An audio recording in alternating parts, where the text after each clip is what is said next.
नमस्कार, कंज्यूमर अड्डा में आपका स्वागत है। आपके साथ मैं हूं विपिन भट्ट और आज हम बात करेंगे डेंगू की, क्योंकि इस साल डेंगू कुछ इस कदर आया है कि अब हम कह सकते हैं कि शहर शहर और डेंगू का कहर। जी हां, देश में डेंगू के मामले हर तरफ से सुनाई दे रहे हैं। नए वेरिएंट ने और हड़बड़ी मचाई है और डेंगू में आप जानते हैं कि वैसे तो बीमारी ठीक हो जाती है, लेकिन अगर मामला प्लेटलेट्स पर आ जाए और उनका ड्रॉप होना शुरू हो जाए तो कई बार मामला क्रिटिकल भी होता है और बात जान तक बनाती है। तो डेंगू क्यों इतनी तेजी से बढ़ रहा है, क्या उपाय हैं कि ये ना बढ़े, हो जाने पे आप क्या करेंगे, क्योंकि अक्सर लोग बहुत जल्दी घबरा जाते हैं। हॉस्पिटलाइजेशन क्या ज़रूरी है, घर पे ठीक हो सकता है, कौन सी दवाइयाँ होती हैं, बहुत सारे नुस्खे बाजार में चलते हैं कि ये कर लीजिए और प्लेटलेट बढ़ जाएंगी। क्या उन नुस्खों पर जाना चाहिए, क्या किया जाना चाहिए डेंगू के समय में, सारी बातचीत आज हम करेंगे। लेकिन उससे पहले कुछ चीज़ें आपको बताते हैं, कुछ स्टैटिस्टिक्स आपको बताते हैं। तो जैसा हम कह रहे हैं कि इस बार देश के हर राज्य में और यूनियन टेरिटरी में डेंगू रिपोर्ट हुआ है, यानी पूरे देश में इस समय ये फैला हुआ है। हर छोटे बड़े शहर में डेंगू के केसेस निकल कर आ रहे हैं, रिपोर्ट हो रहे हैं। हर साल से कई गुना ज्यादा केसेस इस साल रिपोर्ट हो रहे हैं। राइट, नोएडा में डेंगू का नया वेरिएंट भी मिला है, इसने और चिंताओं को बढ़ाया है। और बेंगलुरु में डेंगू के 4000 केसेस, बेंगलुरु एक कॉस्मोपॉलिटन शहर, यहाँ 4000 केसेस आए हैं। ऐसा साफ सुथरा शहर वैसे तो माना जाता है। कोलकाता में एक डॉक्टर की भी डेंगू से मौत की खबर है। अस्पतालों में बनाए गए हैं स्पेशल वार्ड डेंगू को लेकर, ये हालत है इस समय। तो ये डेंगू का इस समय देश में सिचुएशन है। एक रिपोर्ट देख लीजिए आप, ये संसद में सरकार का जवाब है। 27 साल में डेंगू में 1300% का उछाल है, 1300। 1996 में पहला बड़ा आउटब्रेक इस देश के अंदर हुआ था। उससे पहले लोग ना मलेरिया समझते थे, डेंगू की बात नहीं होती थी। 1996 में 16,000 साढ़े 16,000 के आसपास केसेस मिले थे। वहां से ये बढ़ता हुआ 2022 में करीब 2,33,251 केसेस पे पहुंचा, जो रिपोर्ट हुए। जो रिपोर्ट नहीं हुए ना तो छोड़ दीजिए। 2022 में डेली एवरेज करीब 600 केसेस का आ चुका है और 2001 तक सिर्फ ये 8 राज्यों तक सीमित था, लेकिन आज पूरे देश में ये फैल चुका है, जिसमें सभी राज्य और सभी यूनियन टेरिटरीज शामिल हैं। सबसे ज्यादा केसेस पश्चिम बंगाल में रिपोर्ट किए गए हैं। यूपी, बिहार, राजस्थान ये राज्य भी हैं जहां पर काफी केसेस निकले हैं। लेकिन वो फिगर काफी चौंकाने वाला 1300% का इजाफा हुआ है जब से डेंगू को हमने रिपोर्ट करना शुरू किया है। तो चलिए बातचीत की शुरुआत करते हैं कि आखिर डेंगू क्यों इतना तेजी से देश में फैल रहा है, क्यों हम इसके लिए आज तक कुछ नहीं कर पाए, जबकि इतने सारे मॉस्किटो रिपेलेंट और तमाम दुनिया जमाने की चीजें तब से अब तक डेवलप हुई हैं। म्यूनसिपालिटीज काम करती हैं, डीडीटी का छिड़काव ये वो, लेकिन फिर भी डेंगू के केसेस हर साल बढ़ते गए हैं।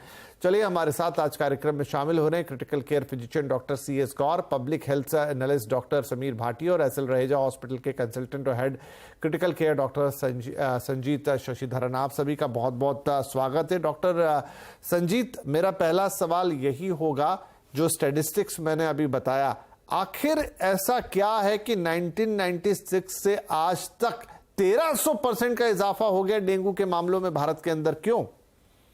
ये बताना काफी डिफिकल्ट है कि इतना बड़ा क्यों है, लेकिन मैं इतना बता सकता हूँ कि अपना जो टेस्टिंग पावर होती है, जो हम टेस्ट कर रहे हैं, फीवर होते ही हम टेस्ट कर रहे हैं, फीवर लक्षण आते ही हम एडमिट हो रहे हैं, उससे अपनी टेस्टिंग की पावर बढ़ जाती है, जिसकी वजह से हम लोग ये डेंगू जल्दी पिकअप कर रहे हैं। इससे पहले हम इतना टेस्ट नहीं करते थे। कोविड आने से सबको पता चल गया कि टेस्टिंग करना बहुत ज्यादा जरूरी है, हेल्प लेना बहुत ज्यादा जरूरी है। इसलिए मेरे हिसाब से टेस्टिंग बढ़ गया है, जिसके वजह से हम पिकअप ज्यादा कर रहे हैं और इसलिए केसेस भी ज्यादा नजर आ रहे हैं। आई थिंक सर टेस्टिंग होता तो, क्योंकि ये फिगर आया 1996 से अभी तक, माइट भी आपका जवाब एक हद तक सही हो, फिर भी समीर भाटी साहब हैं जो हेल्थ एनालिस्ट भी हैं, अपना लैब भी है उनका। भाटी साहब, क्या सिर्फ और सिर्फ टेस्टिंग है इसके पीछे कारण कि हम ज्यादा अवेयर हो गए, टेस्टिंग ज्यादा हो रही है, या फिर भी मैं मानूंगा कि 96 से नंबर 1300% बढ़ गया तो और भी कारण होंगे, जबकि जैसा मैंने जिक्र किया कि हम तो मच्छरों की रोकथाम के लिए आधुनिक से आधुनिक होते चले गए इतने समय में। बिल्कुल, देखिए साइक्लिक है, मतलब जैसा हम देखते हैं फेजेस के अंदर कि कभी केसेस ज्यादा आते हैं, फिर कई बार थोड़े से स्टेगनेंट रहते हैं, कम होते हैं, फिर काफी केसेस में बढ़ोतरी होती है। फिलहाल अगर पिछले में 3 या 4 साल का ट्रेंड देखें तो इसमें देखिए बीच के अंदर आपका जब पेंडेमिक चल रहा था तो पेंडेमिक के दौरान तो डेफिनेटली केसेस फॉल ही हो गए थे, क्योंकि उस समय ज्यादा आपका कोविड का प्रिवलेंस था तो डेंगू के केसेस हम नहीं देख रहे थे। पर जैसे पेंडेमिक कम हुआ, कोविड कम हुआ, उसके बाद हम देख रहे हैं कि केसेस में फिर से डेंगू के केसेस या अन्य जो दूसरे आपकी वायरल बीमारियां थी उनके अंदर बढ़ोतरी हुई। पिछले साल से इस साल केसेस फिर ज्यादा देखने को मिले हैं। इस साल ज्यादा केसेस देखने को मिलने के पीछे का कारण अगर हम देखें तो जैसा कि मानसून की जैसी स्थिति रही है, इस बार मानसून थोड़ा जल्दी भी आ गया था, बारिश से काफी ज्यादा हुई है और जल भराव भी काफी ज्यादा हुई है दिल्ली का जैसे मैं बात करूं, तो इसलिए इस बार केसेस ज्यादा है। तो ये मल्टीफैक्टोरियल है, काफी कारण से कई बार केसेस कम होते हैं, कई बार ज्यादा होते हैं। हाँ, ये कारण है कि अब हम केसेस को डिटेक्ट कर पा रहे हैं, सर्वेलेंस कर पा रहे हैं, डायग्नोस्टिक फैसिलिटीज बढ़ गई है, तो इस वजह से नंबर ऑफ केसेस रिपोर्ट ज्यादा हो पाते हैं। बट आमतौर पे अगर हम देखें तो ज्यादातर केसेस में इनमें भी इसी तरह से होती है कि जो माइल्ड कैटेगरी होती है वो ज्यादा होती है, सीवियरिटी वाली कैटेगरी आमतौर पे कम ही रहती है। ओके, डॉक्टर गौर, इस बार नए वेरिएंट की भी बात हो रही है, क्या उससे चिंता करना जरूरी है? डेंगू 2 या जो दिल्ली में खास तौर पे और नोएडा में खास तौर पे मिला है। डॉक्टर गौर, ये सवाल आपसे। मुझे आपकी आवाज क्लियर नहीं आई। जी, मैं कह रहा था नए वेरिएंट का भी जिक्र हो रहा है कि इस साल नोएडा में नया वेरिएंट मिला है, क्या उससे चिंता बढ़ती है? एक बार दोबारा बताइएगा, still it is not clear. जी, मैं पूछ रहा था कि नया वेरिएंट, आप सुन पा रहे हैं मुझे?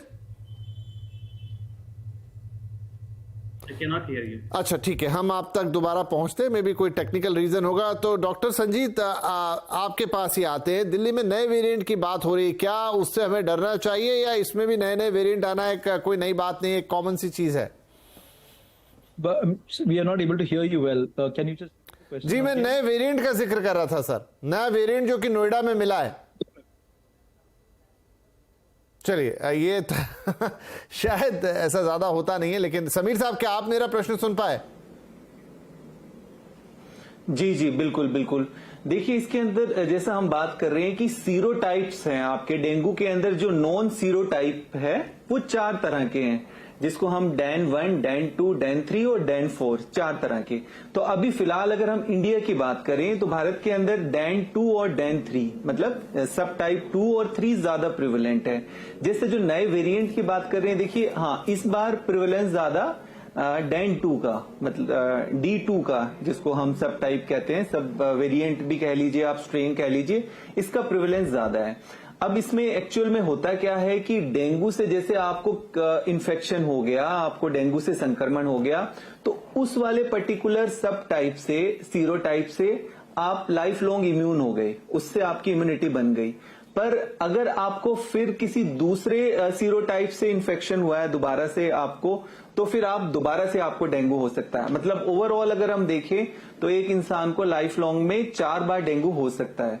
तो बाकी जैसे अभी डैन 2 की बात कर रहे हैं, जैसा आपने बताया दिल्ली NCR के अंदर, तो इसके अंदर ये देखा गया है कि थोड़ी सीवियरिटी ज्यादा है। सिम्टम्स के लक्षणों की बात करें या बीमारी की गंभीरता, या हम कहते हैं ये थोड़ा ज्यादा पैथोजेनिक है। पर ज्यादातर इस तरह से हम पेशेंट्स को बता नहीं सकते कि नहीं आपको डैन 1 है, डैन 2 है, कौन सा वेरिएंट है, क्योंकि आमतौर पे जब टेस्ट किया जाता है, टेस्ट में सिर्फ ये पता लगाया जाता है कि आपको डेंगू है या डेंगू नहीं है। ठीक है, ठीक है, क्योंकि ये भी बात बहुत सुर्खियों में इन दिनों, इसलिए पूछना जरूरी थी। डॉक्टर संजीत, अब आप मुझे सुन पा रहे हैं? Yes. जी, एक सवाल मेरे मन में है कि क्या जब आपको डेंगू या डेंगू का मच्छर काटता है तो तय हो जाता है कि आपको डेंगू होगा, या फिर ये पर्सन टू पर्सन डिपेंड करता है, किसी को होगा किसी को नहीं होगा, आपकी इम्यून पावर कैसी है?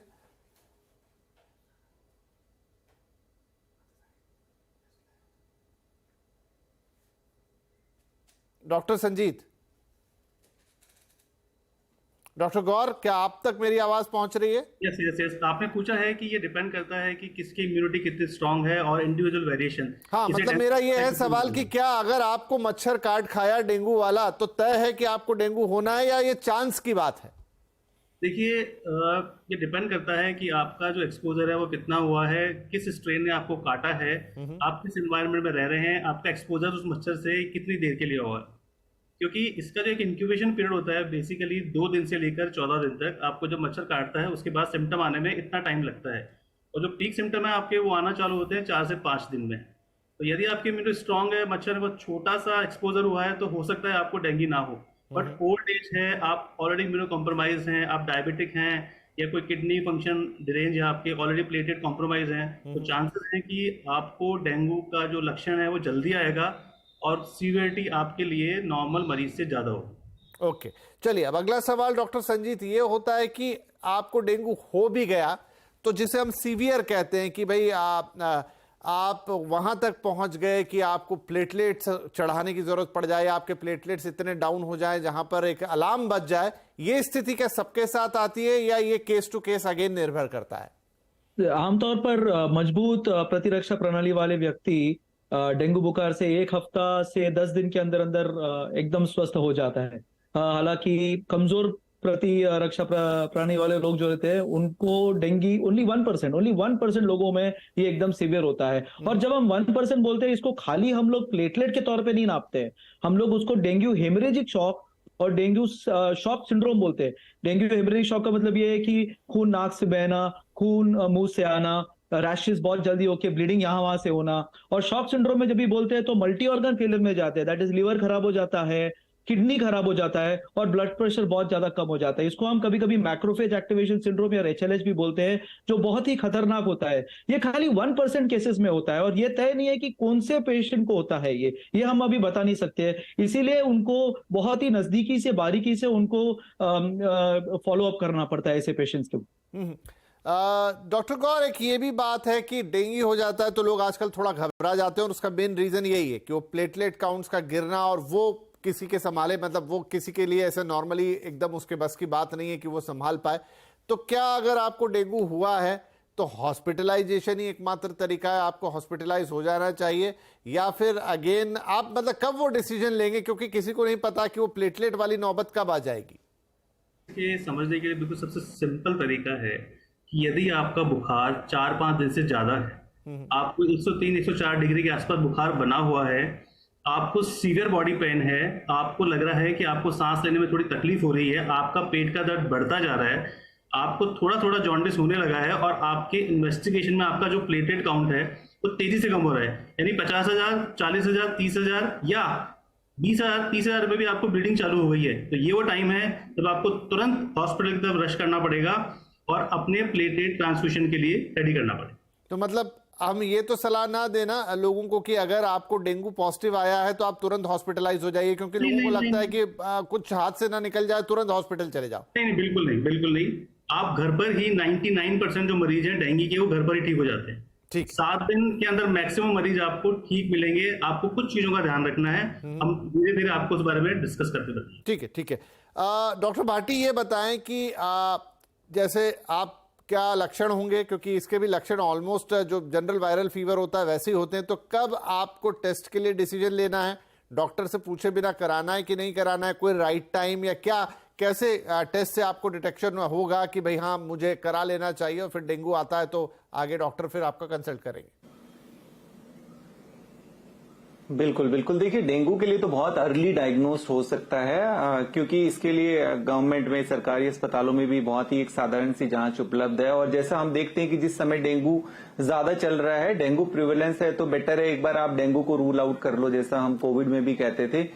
इसके अंदर फिलहाल अभी हम देखें कि डेंगू के जिस तरह से केसेस हम देखते हैं ये जुलाई से शुरू होते हैं और नवंबर तक चलते हैं। फिलहाल हम कह सकते हैं कि इसका पीक अभी चल रहा है, दिवाली के बाद 2 हफ्ते तक फिर ये कम होना शुरू हो जाते हैं। तो इस समय डेंगू का जैसे प्रिवेलेंस ज्यादा है तो आप डेंगू टेस्ट रूल आउट कर सकते हैं।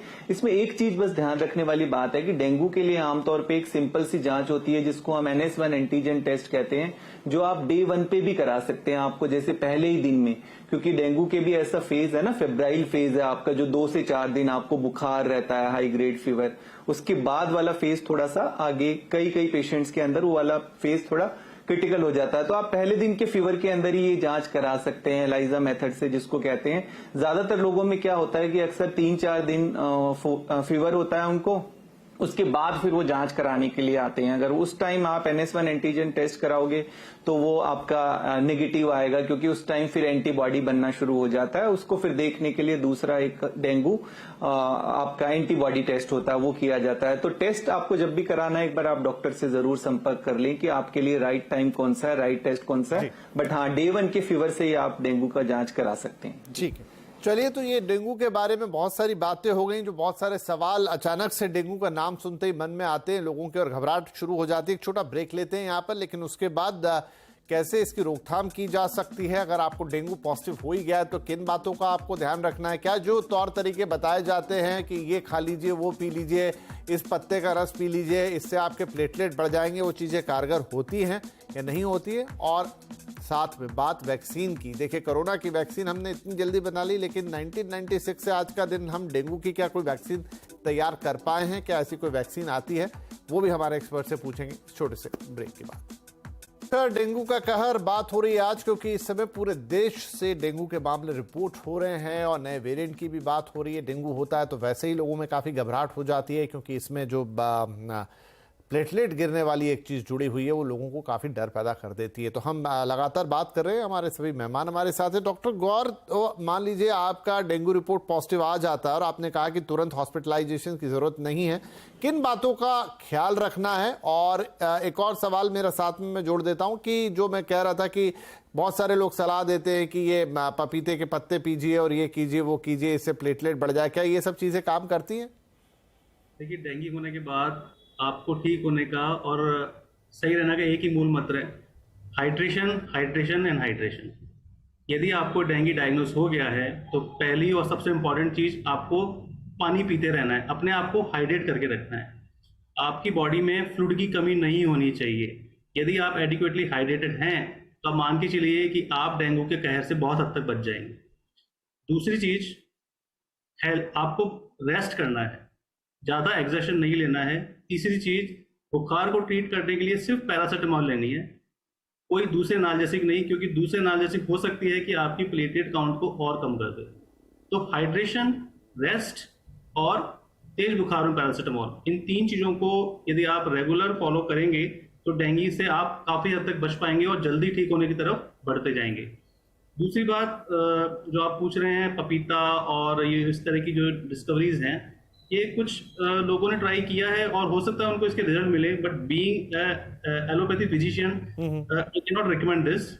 मैं आपसे सिर्फ ये रिकमेंड करूंगा कि अपने आप को हाइड्रेट रखें, पानी पीते रहें, बुखार से बचते रहें और अपना न्यूट्रिशन और अपना रेस्ट इंप्रूव कीजिए, तो डेंगू से आप बहुत जल्दी ठीक हो जाएंगे। जी, एक और चीज कई बार लोग पूछते हैं डॉक्टर संजीत की, अगर घर में किसी एक व्यक्ति को डेंगू हो गया और देखिए मच्छर का तो कोई आप पैमाना तय कर नहीं सकते, उस व्यक्ति को ही मच्छर काटे और वो फिर घर में किसी और व्यक्ति को काट ले, तो क्या ऐसे डेंगू का विद इन द फैमिली भी स्प्रेड होने का खतरा होता है? देखिए, डेंगू होता है मच्छर काटने से।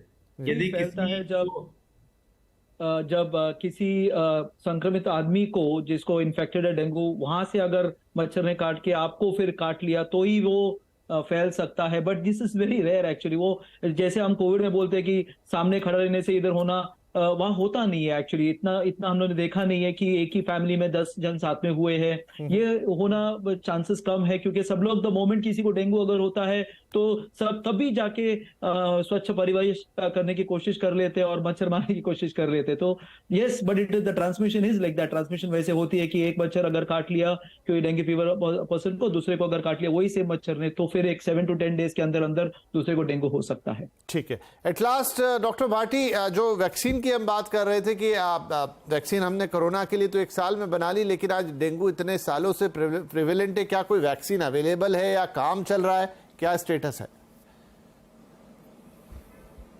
बिल्कुल, अभी यहाँ भारत में तो अवेलेबल नहीं है। देखिए, करीबन 20 कंट्रीज के अंदर वैक्सीन इसकी उपलब्ध है, जो कि फिलहाल खैर अडल्ट्स के लिए तो नहीं है, पर वो उन कंट्रीज में जहाँ ऑलरेडी हाइब्रिड इम्यूनिटी है। पर भारत के अकॉर्डिंगली अगर हम देखें तो जैसे स्ट्रेन, 4 तरह के स्ट्रेन यहाँ पे प्रिवेलेंट है, तो इनके लिए वो कारगर नहीं है। हाँ, भारत की 4 स्ट्रेन के ऊपर जो वैक्सीन कारगर है उसके ऊपर काम अभी चल रहा है और उम्मीद है कि 2026 तक उसका रोल आउट होने की संभावनाएं हैं। चलिए, तो ये अच्छी खबर दे रहे हैं समीर भाटी साहब की डेंगू की भी अगर वैक्सीन बन जाती है तो इस बीमारी से काफ़ी बचाव किया जा सकेगा, क्योंकि मच्छरों की रोकथाम तो हम इतने सालों में नहीं कर पाए, तो ऑल ऑफ सडन ऐसा नहीं होगा कि वो खत्म हो जाएंगे। और वो तमाम बातें आप जानते हैं कि पानी को कैसे स्टोर करना है या कैसे बरसात में रहना है ताकि मच्छर ना हो, इसलिए आज वो सारी बातें हमने नहीं की। हाँ, डेंगू हो जाता है या उसके साथ जुड़े जो मिथ हैं या भ्रांतियां हैं उनमें आपको क्या करना है वो इंपॉर्टेंट है, वो बताने की कोशिश की। और अगर ये वैक्सीन आ जाती है 2026 तक भी तो ये बहुत कारगर साबित होगी। बहुत शुक्रिया आप सभी मेहमानों का डेंगू पर